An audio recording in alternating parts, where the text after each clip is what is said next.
Oh, this is such a bittersweet moment for me, ladies. As we come to the close of this study, I hope you have discovered new truths.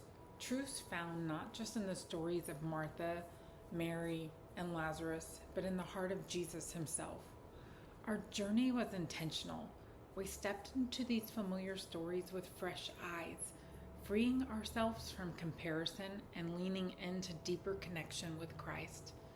This wasn't just a study, it was an invitation to draw closer to the one we are waiting for.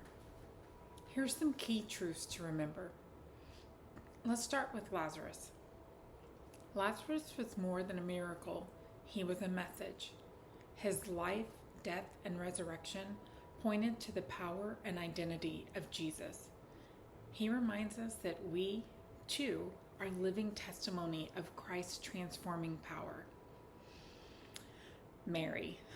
Mary was fully devoted, unafraid to cross cultural lines to express her love for Jesus. She acted in bold faith, knowing exactly where she belonged, in the presence of her King. She teaches us that worship can be costly and still worth everything. And Martha. Martha was never just the distracted one. She was a disciple, a host, and a woman of profound faith. She was the one who heard Jesus say, "I am the resurrection and the life." And she created a space for others to encounter the Messiah through her service, her faith, and her presence.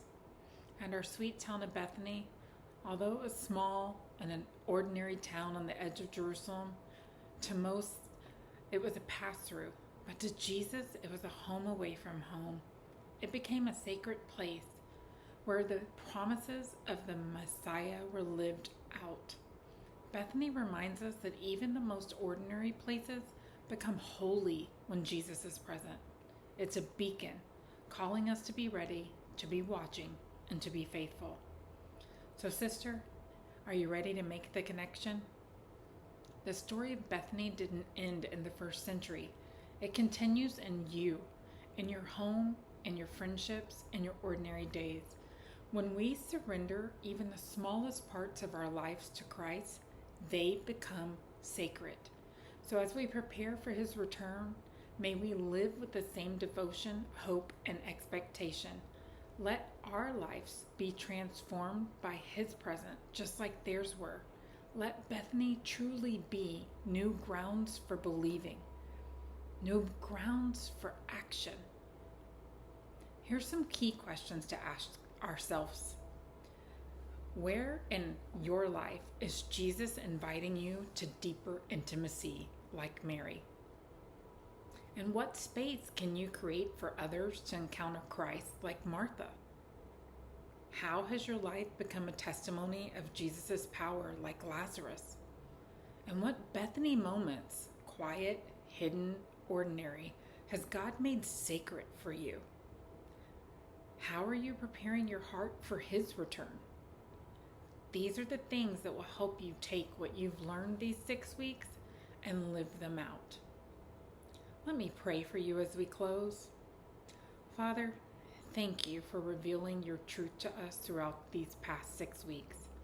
As we each walk away from the study, help us to carry what you've spoken to us personally, applying it to our lives in ways that bring glory to your name.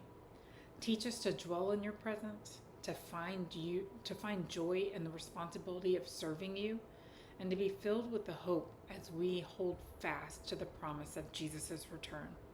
Help us to live in the balance between the sacred call to serve and the quiet invitation to sit at your feet. In Jesus' name, amen.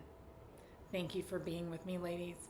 Have a blessed and wonderful time as you learn to approach your world like Mary, Martha, and Lazarus approached Jesus.